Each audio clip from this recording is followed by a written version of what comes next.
আজকের গল্প অদিতি ঘোষের লেখা নষ্ট মেয়ে। রসালো খবরটা এখন আর শুধু রিফিউজি পাড়াতেই সীমাবদ্ধ নেই, সারা গ্রামেই ছড়িয়ে পড়েছে। আর ছড়াবে নাই বা কেন? অমন বনেদি বাড়ির কুৎসা রটানোর জন্য তো উঁচিয়ে আছে গ্রামের কিছু লোক। এইসব মুখরোচক খবর ছড়িয়ে আর কিছু লাভ হোক বা নাই হোক, গোপন তথ্য প্রচারের কৃতিত্বটা পাওয়ার জন্য হুড়োহুড়ি পড়ে যায় অনেকের মধ্যেই। এতেই এদের চরম আত্মতুষ্টি। ব্যাপারটা অবশ্য সত্যিই হেসে উড়িয়ে দেওয়ার মতো নয়। নষ্ট মেয়ে মানুষ নামে গ্রামে যার বিশেষ পরিচিতি, সেই বাসন্তী বাড়ুয়ের বাড়ি রোজ রাতে ঢুকতে দেখা যাচ্ছে পাড়ার নামকরা উকিল সন্তোষ মিত্রের একমাত্র ছেলে সৌভিককে। সদ্য ডাক্তারি পাশ করেছে সৌভিক। ওর বিদেশ যাওয়ার পরিকল্পনা পাকা। মাস তিনেক পরই লন্ডন চলে যাবে। এরই মধ্যে ছেলেটার যে এমন অধঃপতন ঘটবে তা কেউ স্বপ্নেও ভাবতে পারেনি। পাড়ার চণ্ডীমণ্ডপ সংলগ্ন নাট মন্দিরে সন্ধ্যের তাসের আসরটা গত দুদিনের মতো আজও সেরকম জমছে না। তাস খেলার আগ্রহ এখন কারো তেমন নেই। আলোচনার অমন রসালো বিষয় হাতের কাছে থাকতে তাসে কি আর মন টানে? যে যার নিজের মতো করে সাজাচ্ছে কথা। তরুণ ডাক্তার সৌভিকের অবৈধ সম্পর্কটা ঠিক কার সঙ্গে, সেই নিয়েই সকলের মধ্যে চলছে জল্পনা কল্পনা। সারের দোকানের মালিক বিমান চক্রবর্তী তির্যক দৃষ্টি হেনে বললেন, ক্ষমতা রাখে বাপু ওই মেয়ে ছেলে। আর ছেলে ছোকরাদেরও বলি, রূপসী কি দেশে আর খুঁজে পাস না সব? ওই আধবুড়ি মেয়ে ছেলেটাকে নিয়ে এখনো মরছিস কেন তোরা? ভূপেন চাটুর্যে ভ্রুকুটি করে বললেন, শুধু রূপসী হলেই হবে? আরও কিছু চাই? বাসন্তী বাড়ুয়ের মতো ছলা কলা আর কজন জানে বলো? স্থানীয় প্রাইমারি স্কুলের প্রাক্তন শিক্ষক দুলাল দত্ত বললেন, তোমরা ভুলে যাচ্ছ, ওই বাড়িতে আর একটি কচি লাউডগার সন্ধানও পেয়েছে তো। বাপের খোঁজ কেউ জানে না, তবে মা তো ওই ঢলানি মেয়ে ছেলে, মায়ের মতোই হবে তো নাকি? বিমান চক্রবর্তী বললেন, আরে এটা তো ভেবে দেখিনি আমরা। আসরের অনিয়মিত সদস্য হরনাথ পালিত বললেন, সে মেয়ে তো কুড়িয়ে পাওয়া মেয়ে বলেই শুনেছি। 6 মাস পর বোনের বাড়ি থেকে এসে বাসন্তী তাই তো বলেছিল। ওখানকার কোন স্টেশনে কুড়িয়ে পেয়েছে সদ্যজাত মেয়েটাকে। দুলাল দত্ত বললেন, হ্যাঁ সেই রকমই রটিয়েছিল বাসন্তী, তবে সে মেয়ে আবার স্কুলে পড়ছেও। শুনেছি বড় দিদিমণির হাতে পায়ে ধরে ভর্তি করিয়েছিল মদন ওই মেয়েকে। এবার সেই মেয়ে মাধ্যমিক দেবে। বিমান চক্রবর্তী বললেন, হাসির কথা বটে, দুনিয়ায় এত লোক থাকতে বাচ্চাটাকে কুড়িয়ে পেল ঠিক বাসন্তী। এটা কোনো বুদ্ধিমান লোক বিশ্বাস করবে? ওটা যে বাসন্তীরই মেয়ে সেটা সবাই বোঝে, তবে কেউ কিছু বলে না। ছোট লোককে কে ঘাঁটাবে বলো? সে যাই হোক, সেই বেজন্মা মেয়ে তাহলে পড়াশোনা করে জজ ব্যারিস্টার হবে? আলুর আড়তদার স্বপন ঘোষ বললেন, ওটি আর হতে হচ্ছে না। শাঁসালু বাবু ধরে যখন ফেলেছে তখন জেনে রেখো পড়াশোনার এখানেই ইতি। ভূপেন চাটুর্যে বললেন, তবে বাসন্তীর এখনো যা ঠাট ঠমক তাতে বলা মুশকিল ছোকরা ওখানে ঠিক যায় কার জন্য। চণ্ডীমণ্ডপে তথাকথিত ভদ্রলোকেরা যখন বাসন্তী বাড়ুইকে নিয়ে এই ধরনের আলোচনায় ব্যস্ত, তখন বাসন্তীর আশ্রয় অর্থাৎ ওর বাপের বাড়ির দৃশ্যটা একটু অন্যরকম। বিশেষ মানুষটার আগমনে সন্ধ্যের পর থেকে বাড়িটা একটু বেশি চুপচাপ। বাড়িতে 5 জন মানুষের উপস্থিতি টের পাওয়া দায়। বাসন্তী চালায় কাঠের উনুনে রাতের রান্না করতে ব্যস্ত।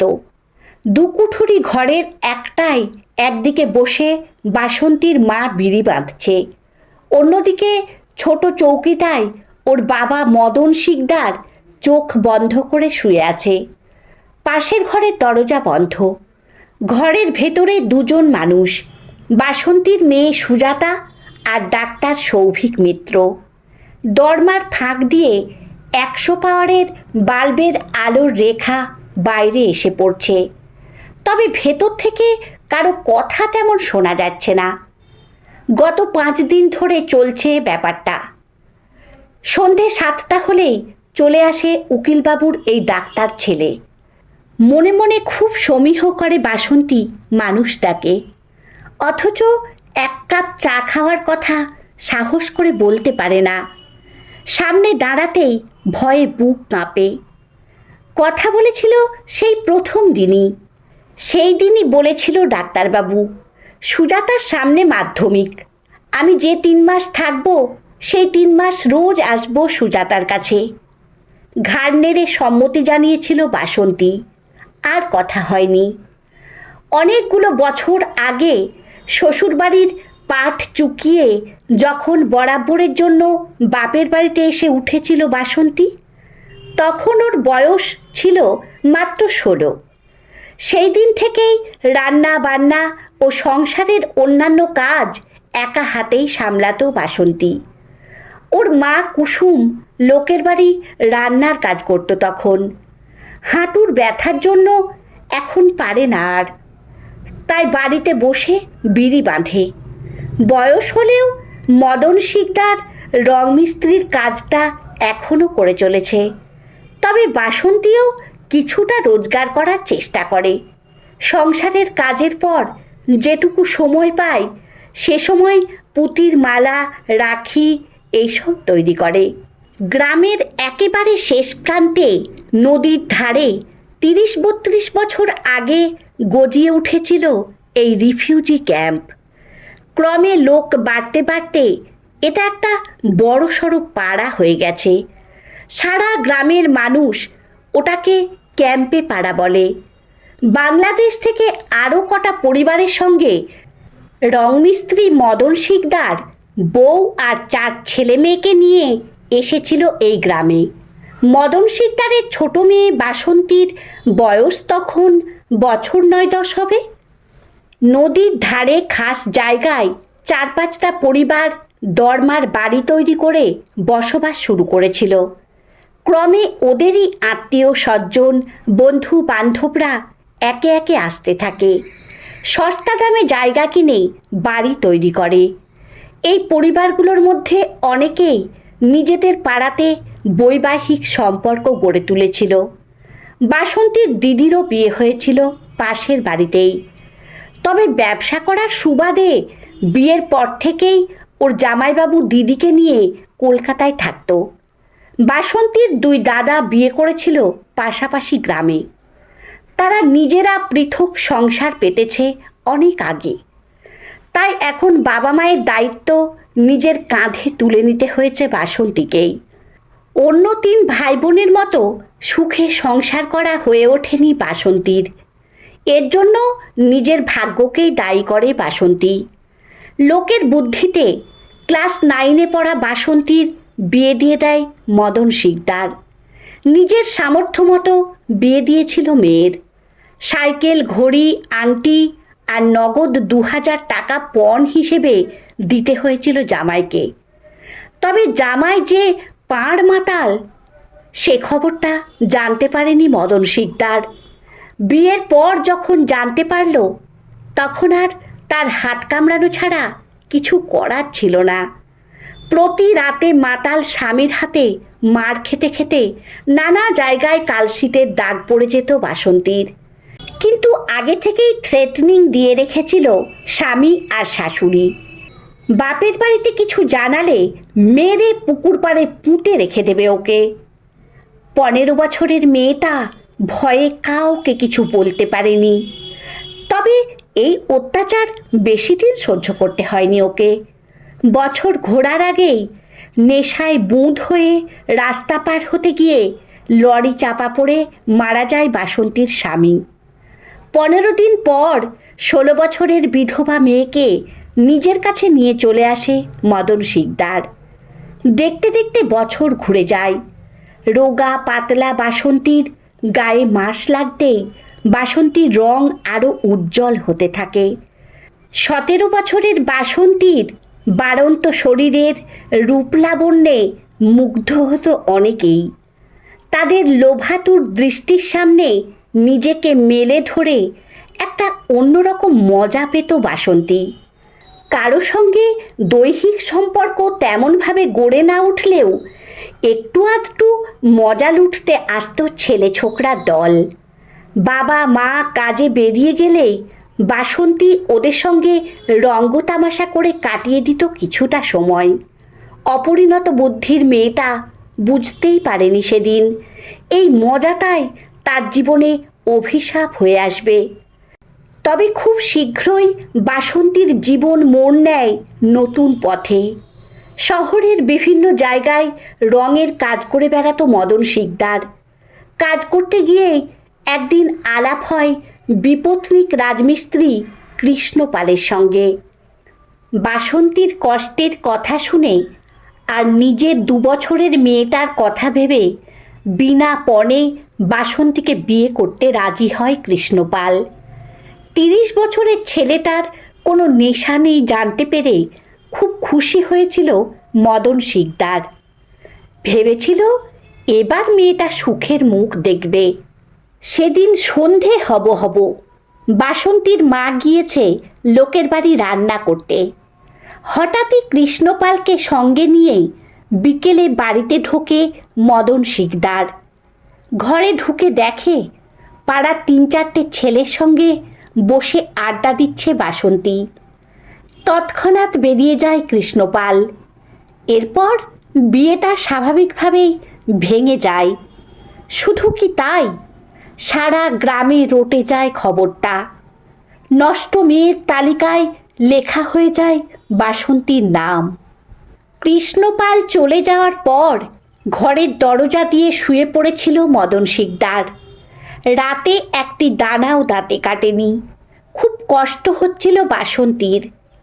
নিজের ওপর ধিক্কার এসেছিল। প্রতিজ্ঞা করেছিল আর কখনো কোনো ভুল কাজ করবে না। কিন্তু ততক্ষণে বদনাম তো ছড়িয়ে গেছে সর্বত্র। এরপর থেকে সুযোগ সন্ধানীরা চেষ্টা করত বাসন্তীর ঘরে ঢোকার। বাসন্তী ঘরের ভেতর থেকে গালমন্দ করত। ব্যাস, সঙ্গে সঙ্গে রটে গিয়েছিল বাসন্তীর মাথা খারাপ হয়ে গেছে। সেসব অনেক আগের কথা, তবু মনে পড়ে যায় সব কিছু। চোখের সামনে ভাসে সেদিনের ঘটনাটা। বিয়েটা ভেঙে যাওয়ায় মা বাবা দুজনেই কাঁদছিল খুব। বাসন্তীর মরে যেতে ইচ্ছে করছিল। এখনও আফসোস হয় নিজের নির্বুদ্ধিতার জন্য। সেদিন যদি বিয়েটা হয়ে যেত তাহলে একটা সুন্দর জীবন পেত বাসন্তী। আর কেউ সাহস পেত না তার সঙ্গে কোনো রকম নোংরামি করতে আসার। সবচেয়ে বড় কথা, কোনো অবৈধ সন্তানের মা হতে হতো না বাসন্তীকে। ভাতের হাঁড়ির ফ্যান ঝরতে দিয়ে তরকারি করার জন্য উনুনে কড়াই চাপালো বাসন্তী। 2 পলা তেল কড়াইতে দিতেই বাইরে থেকে একটা হালকা শোরগোল কানে এলো। কড়াইটা নিচে নামিয়ে রেখে চালা থেকে বেরিয়ে এলো বাসন্তী। ততক্ষণে বেড়ার আগল খুলে বাড়িতে ঢুকে পড়েছে পাড়ার বয়স্ক মাতব্বরের দলটা। ভেতরে ঢুকে সবাই চুপ করে গেল। বাসন্তীকে শুনিয়ে বিমান চক্রবর্তী চাপা গলায় বললেন, আজ হাতে নাতে ধরব দুটোকে। পাড়ার মধ্যে এসব নষ্টামি চলবে না। বাসন্তী জানে বিমানের এই ক্রোধের কারণ। বাসন্তী একদিন এই লোকটার নোংরা প্রস্তাবে রাজি না হয়ে ধুলো পায়ে বিদেয় করেছিল ওকে। রাগটা সেখানে থেকেই। ভূপেন চাটুর্যে বললেন, কোথায় আছে? তোর সেই বেজন্মা মেয়ে আর ডাক্তার? বাসন্তী আঙুলের ইশারায় ঘরটা দেখালো। সঙ্গে সঙ্গে কর্কেটের দরজা ঠেলে খুলে দিল বিমান চক্রবর্তী। অদম্য আগ্রহ নিয়ে সবাই সামনে ঝুঁকে পড়ল ভেতরটা দেখার জন্য। ভেতরে চোখ রেখে যে দৃশ্য দেখল সবাই, সেটা কেউই আশা করেনি। মাটি দিয়ে নিকানো মেঝের ওপর একটা কম্বল পাতা, তাতে মুখোমুখি হয়ে বসে আছে সুজাতা ও সৌভিক। ওদের দুজনের মাঝখানে ছড়ানো বইপত্র। সুজাতা মুখ নিচু করে খাতায় অঙ্ক করছে, আর সৌভিক লাল ডট পেন দিয়ে একটা বইয়ের ওপর আন্ডারলাইন করে চলেছে। সামনে এতজন বয়স্ক মানুষকে দেখে বই রেখে উঠে দাঁড়ালো সৌভিক। আপনারা এভাবে এতজন একসাথে? নিশ্চয় আমার কাছে এসেছেন। গ্রামে কারো খুব বাড়াবাড়ি অবস্থা নাকি? সৌভিকের কথার উত্তর দেওয়ার মতো কথা খুঁজে পাচ্ছে না কেউ। সবাই মুখ নিচু করে দাঁড়িয়ে আছে। এদের আগমনের হেতুটা বুঝতে দেরি হয়নি সৌভিকের। ও গম্ভীর গলায় বলল, এই বোনটার সামনে পরীক্ষা, একটু হেল্প করার চেষ্টা করছি। আমার এই বোনটার খবরটা কি জানেন? ও 84% নম্বর পেয়ে টেস্ট পরীক্ষায় স্কুলে থার্ড হয়েছে। যাই হোক, আমাদের বিরক্ত না করে আপনারা এখন আসুন, তা না হলে অন্যের বাড়িতে জোর করে ঢুকে হামলা করার অপরাধে আপনাদের বিরুদ্ধে কেস করতে বাধ্য হব। সৌভিকের কথা শেষ হতেই হুড়োহুড়ি করে বাড়ি থেকে বেরিয়ে গেল মাতব্বরের দল। সুজাতা বলল, ওরা কেন এসেছিল দাদাবাবু? সৌভিক বলল, তোর এই ডাকটা না পাল্টালে কাল থেকে আর আসবো না। সুজাতা দোকানে হাত দিয়ে বলল, সরি, আর ভুল হবে না দাদাভাই। সৌভিক বলল, ঠিক আছে, এবার বাকি সব অঙ্কগুলো করে ফেলো তাড়াতাড়ি। সুজাতার প্রশ্নের উত্তরটা দিতে হলো না বলে মনে মনে স্বস্তি পেল সৌভিক। প্লেটের উপর দুটো বিস্কুট আর চায়ের কাপটা চাপিয়ে সাহস করে ঘরে ঢুকলো বাসন্তী। যদিও ভয়টা পুরোপুরি যায়নি। কাঁপা কাঁপা গলায় বলল, আপনার জন্য একটু চা আনলাম, খাবেন? বই থেকে মুখ তুলল সৌভিক। আমি তো এই 5 দিন এটাই ভাবছি যে মাসি আমায় এক কাপ চাও খাওয়ালো না। সৌভিকের মুখে মাসি ডাক শুনেই বাসন্তীর মনটা ভালো লাগায় ভরে গেল। সংকোচ কাটিয়ে বলল, ইচ্ছে হতো, কিন্তু সাহস হয়নি। সুজাতাকে সকলের সামনে বোন বলে ডাকলেন বলে সাহস হলো। সৌভিক বলল, চা খাচ্ছি, তবে আমাকে আপনি বলবে না, তুমি। তুমি আমার বোনের মা, আমি তোমার সন্তান তুল্য। আমাকে নাম ধরে ডাকবে আর তুমি করে কথা বলবে, মনে থাকবে তো? বাসন্তী ঘাড় নেড়ে সম্মতি জানিয়ে চায়ের কাপটা এগিয়ে ধরল সৌভিকের দিকে। কদিন ধরে একটা কথা সারাক্ষণ ঘুরপাক খাচ্ছে বাসন্তীর মনে। সৌভিক প্রথম দিনই সুজাতাকে বলেছে যে মায়ের কথায় সুজাতাকে পড়াতে আসছে ও। সেটা হয়তো ঠিকই, কিন্তু একজন গরিব ঘরের মেয়েকে সাহায্য করা হবে শুধুমাত্র এই কারণেই কি আসছে সে? নাকি আর কিছু তাকে বলেছেন উকিল গিন্নি কল্যাণী মিত্র? কল্যাণী মিত্রের কথা মনে পড়লে আপনা আপনি শ্রদ্ধায় মাথাটা নত হয়ে আসে অলক্ষ্যে থাকা তার সেই আলতারাঙা পা দুটোর উদ্দেশ্যে। 15 বছর আগে যেদিন উনাকে প্রথম প্রণাম করেছিল বাসন্তী, মনে হয়েছিল কোনো দেবীর চরণ স্পর্শ করছে ও। হ্যাঁ, দেবী ছাড়া উনাকে কি বলা যায়? এমন মানুষকে ভগবান শেষ অবধি ঠিক করুণা করেন। তাই তো পরপর 3টে মৃত সন্তানের জন্ম দেওয়ার পরও অমন হীরের টুকরো ছেলের জন্ম দিয়েছিলেন তিনি। বাসন্তী তার 42 বছরের এই জীবনটাই কল্যাণী মিত্রের মতো এত বড় মনের মানুষ দেখেনি কখনো। এতদিন মনে মনে ভাবত বাসন্তী, ওই রকম একজন মুখোশধারী মানুষের এমন বউ। এখন অবশ্য আর একটা কথাও মনে হয় তার, কি করে হয় অমন শয়তান মানুষের এমন দেবতুল্য ছেলে। সত্যি ঈশ্বরের অশেষ করুণা, তাই কল্যাণী মিত্রের ছেলে বাপের কোনো গুণই পায়নি, সে হয়েছে একেবারে মায়ের মতো। কিন্তু সুজাতা কার গুণ পেয়েছে? এত বিনয়ী, ভদ্র, বুঝদার বাসন্তী নিজেও ছিল না কখনো। আর যে জন্ম দিল সেও তো একটা জানোয়ার। তাহলে ও কি করে এত ভালো মেয়ে হলো? হিসেবটা কোনোভাবেই মেলাতে পারে না বাসন্তী। হিসেবটা তো মেলাতে পারেনি সেদিনও। সন্তোষ মিত্রের মতো ওরকম রাশভারী একজন মানুষের মুখোশের আড়ালে যে একটা কামুক মানুষ লুকিয়ে আছে, সে কথা ঘুণাক্ষরেও বুঝতে পারেনি বাসন্তী। শেষ পর্যন্ত বাসন্তীর মতো একটা নষ্ট মেয়ের দেহ পাবার জন্য যে লালায়িত হবে ওই বাপের বয়সী লোকটা, তা যদি এতটুকু বুঝতে পারত, তাহলে মায়ের কথায় সেদিন মিত্তির বাড়িতে রান্না করতে যেত না। এখনও স্পষ্ট মনে পড়ে বাসন্তীর সেদিনের কথা। সকাল থেকে হাড় কাঁপিয়ে জ্বর এলো মায়ের। মা বলল, আজকে তোকে যে করেই হোক উকিলবাবুর বাড়ির রান্নাটা করে দিয়ে আসতে হবে। গিন্নিমা দুদিন আগে বাপের বাড়ি গেছে। উকিলবাবু না হলে দুটো খেতে পাবে না। 12 মাস যার বাড়ি কাজ করি তার প্রতি একটা দায়িত্ব তো রয়েছে। তুই যা, আর দেরি করিস না।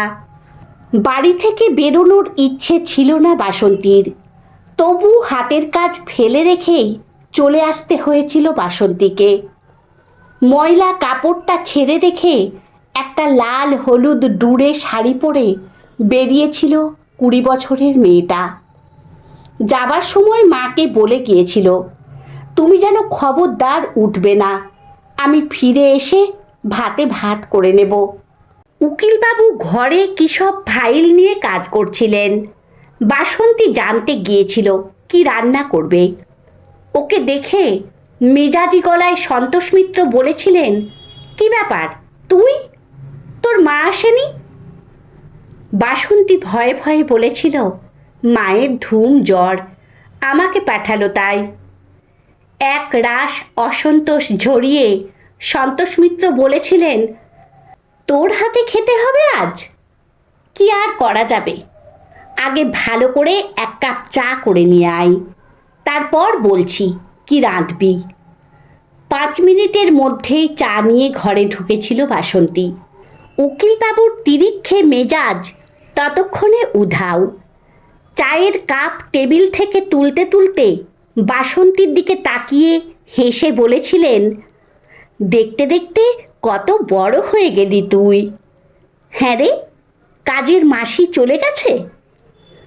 বাসন্তী বলেছিল, হ্যাঁ, আমি ঢোকার পরেই চলে গেছে। আর হারু কোথায়? হারুদা বাজার যাচ্ছে, জিজ্ঞেস করলো কি মাছ আনবে। ওকে বল মাছ আনতে হবে না, ওকে অন্য দরকারে শহরে যেতে হবে, ওকে ডেকে নিয়ে আয়। হারুদাকে কোন কাজের অজুহাতে শহরে পাঠাচ্ছেন উকিলবাবু তা বুঝতে পারেনি বাসন্তী। এরপরই বাসন্তীকে বলেছিলেন, তোকে কষ্ট করে রাঁধতে হবে না, আমি কোর্টে ঢোকার আগে বাইরে খেয়ে নেব, তুই আমার বইপত্রগুলো গুছিয়ে দে। বাসন্তী খুশি হয়ে বইপত্র গোছাতে শুরু করেছিল। হঠাৎ চেয়ার থেকে উঠে দরজা বন্ধ করে দিয়েছিল সন্তোষ মিত্র। ওকে টেনে বিছানায় নিয়ে গিয়ে ওর ওপর ঝাঁপিয়ে পড়েছিল বছর 44-45-এর মানুষটা। ছটফট করেছিল বাসন্তী, কিন্তু ওই দশাসই চেহারার মানুষটার হাত থেকে নিজেকে ছাড়ানোর আপ্রাণ চেষ্টা করেও ব্যর্থ হয়েছিল। এখানেই শেষ নয়। বাসন্তী চলে আসার সময় সন্তোষ মিত্র আর এক চাল চেলেছিলেন। বলেছিলেন, কাউকে কিছু বলবি না। যদি বলিস, তোর মতো নষ্ট মেয়ের কথা কেউ বিশ্বাস করবে না। আর আমার স্ত্রীকে কিছু জানাতে চাইলে তার পরিণতি আরও ভয়ানক হবে। আমার হাতে লোকের অভাব নেই। তোদের গুষ্টিশুদ্ধ পুড়িয়ে মারব, কোনো প্রমাণ থাকবে না। বাসন্তী বাড়ি ফিরে সব জানিয়েছিল মাকে। সেই সঙ্গে মিত্তির বাড়ির রান্নার কাজ ছেড়ে দিতে বলেছিল। মা বলেছিল, গিন্নিমা যে আমাকে খুব ভালোবাসে রে, কাজটা ছাড়লে উনার কষ্ট হবে। তাছাড়া অত টাকা মাইনের কাজ আর এখানে পাবো কোথায়? মেয়েকে শান্ত করতে তীরটা মেয়ের দিকেই ছুড়ে দিয়েছিল। মা এমন কিছু কথা বলেছিল যা শুনে খুব কষ্ট হয়েছিল বাসন্তীর। ভাবে ভাবে মা বোঝাতে চেয়েছিল যে বাসন্তী একটা নষ্ট মেয়ে বলেই এমন সাহস পেয়েছে উকিলবাবু। বাসন্তী কিছুতেই নিজের মাকেও বোঝাতে পারেনি যে এতদিন ও সত্যিই নষ্ট ছিল না। আজ ওকে ওই শয়তানটাই নষ্ট করল। মাস দুয়েক পর বাসন্তী নিশ্চিত হয়েছিল যে ও মা হতে চলেছে। নিজের মায়ের ওপর আস্থা না থাকায় বাসন্তী নিজেই ছুটে গিয়েছিল কল্যাণী মিত্রের কাছে। বুদ্ধিমতী মহিলা এটুকু বুঝেছিলেন যে ঘটনাটা সত্যি না হলে এত বড় সাহস মেয়েটার হতো না। উনি বলেছিলেন, তুই কি চাস, বাচ্চাটাকে নষ্ট করতে না বাঁচাতে? বাসন্তী বলেছিল, ওকে মেরে পাপ আমি করতে পারবো না। কল্যাণী মিত্র বলেছিলেন, শোন, আমার স্বামী কতটা হিংস্র হতে পারে তা আমি জানি। আমি ওকে জানালে ও সত্যিই তোদের পুড়িয়ে মারবে, প্রয়োজনে আমাকেও ছাড়বে না। নিজের আলমারি খুলে গহনা ও কিছু টাকা বাসন্তীর হাতে দিয়েছিলেন উনি। বাচ্চাটাকে বাঁচানোর জন্য পথের সন্ধানটাও দিয়েছিলেন। আলতা পরা পা দুটোর ওপর লুটিয়ে পড়েছিল বাসন্তী। দু চোখ ছাপানো জল নিয়ে বলেছিল, লোকে আমার নামে মিথ্যে বদনাম দেয় গিন্নিমা। আপনি বিশ্বাস করুন, আমি এর আগে সত্যিই নষ্ট মেয়ে ছিলাম না, এখন হয়েছি। ওকে তুলে ধরে কল্যাণী মিত্র বলেছিলেন, তুই আজও নষ্ট হোসনি। জোর করে একজন পশু যদি কোনো মেয়েকে নষ্ট করে, সে দায় তো মেয়েটার থাকে না, থাকে সেই পশুটার। তোদের পরিবারটাকে বাঁচাতে সব জেনেও কিছু করতে পারলাম না আমি। কল্যাণী মিত্রের দেওয়া যুক্তি মেনে কলকাতায় দিদির কাছে চলে গিয়েছিল বাসন্তী। ফিরেছিল একেবারে 1 মাসের মেয়েকে নিয়ে। বাচ্চাটাকে কুড়িয়ে পাওয়ার ঘটনাটা সবাই বিশ্বাস না করলেও সন্তোষ মিত্রের মতো বদমেজাজি দাম্ভিক মানুষটাকে কেউ কোনোদিনও সন্দেহ করতে পারেনি এ ব্যাপারে। দিনের পর দিন স্বামীকে লুকিয়ে বাসন্তীর মায়ের হাত দিয়ে সুজাতার জন্য টাকা পাঠাতেন কল্যাণী মিত্র। সুজাতা নামটা তারই দেওয়া। এখনও সুজাতার পড়ার অনেকটা খরচ উনি দেন, বিশ্বস্ত কাজের লোক হারুদার হাত দিয়ে। সবই মেনে নেওয়ার মতো ছিল। কিন্তু ডাক্তার সৌভিক মিত্রের সুজাতাকে পড়াতে আসার পেছনে কি রহস্য লুকিয়ে আছে সেটা বুঝে উঠতে পারছে না বাসন্তী। 3 মাস সময়টা যে এত তাড়াতাড়ি শেষ হয়ে যাবে সেটা মনে করতে পারেনি সুজাতা। সৌভিক দেখা করতে এসেছে চলে যাওয়ার আগে। সুজাতার পরীক্ষা খুব ভালো হয়েছে। শুধু তাই নয়, সৌভিকের চেষ্টায় ইতিমধ্যে 11-এর কোর্স অনেকটা এগিয়ে নিয়ে গেছে সুজাতা। রেজাল্ট আউটের আগেই সৌভিককে চলে যেতে হচ্ছে বলে ভীষণ আফসোস সুজাতার। তার সঙ্গে আছে দাদা ভাইয়ের থেকে একেবারে দূরে থাকার কষ্ট। একটা নতুন মোবাইল ফোন সুজাতার হাতে দিয়ে সৌভিক বলল, আমি জানি তোর রেজাল্ট খুব ভালো হবে, তাই উপহারটা অগ্রিম দিলাম। আমার নাম্বার সেভ করা আছে, রোজ তোর সাথে কথা হবে আমার। তবে মোবাইলের পেছনে সময় নষ্ট করবি না, মনে আছে তো? ডাক্তার তোকে হতেই হবে। বাসন্তীর হাতে একটা খাম এগিয়ে দিয়ে পায়ে হাত দিয়ে প্রণাম করল সৌভিক। বাসন্তীর সমস্ত শরীর জুড়ে একটা ভয় মিশ্রিত শিহরণ খেলে গেল। মনে হলো সৌভিক শুধু তার মেয়ের দাদাভাই নয়, তারও সন্তান। ওর চোখ দিয়ে দুফোঁটা জল গড়িয়ে পড়ল সৌভিকের গায়ে।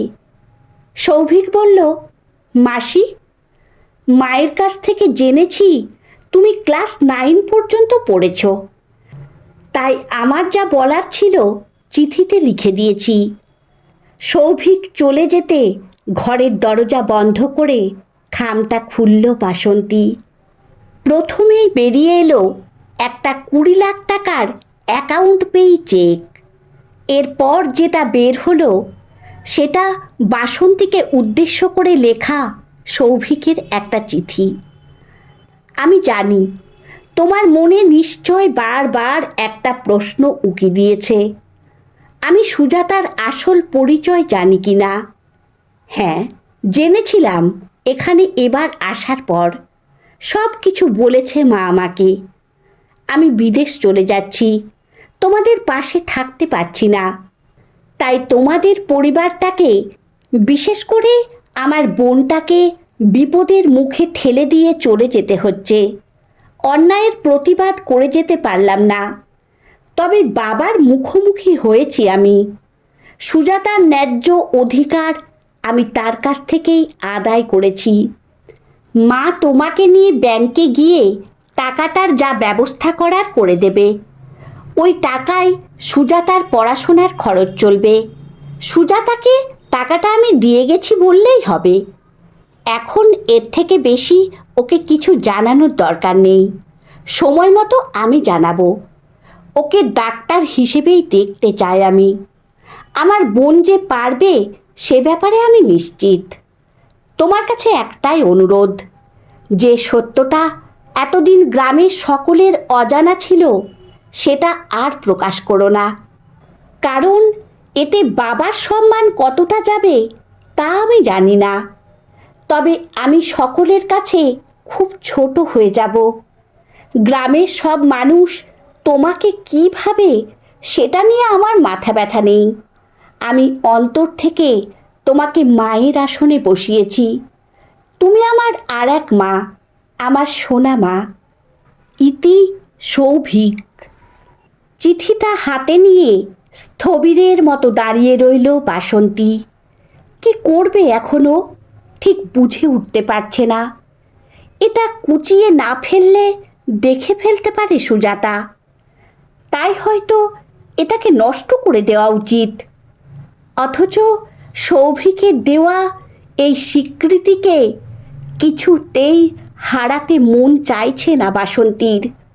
বুকের মধ্যে সৌভিকের চিঠিটাকে চেপে ধরে ডুকরে কেঁদে উঠল নষ্ট মেয়ে বাসন্তী।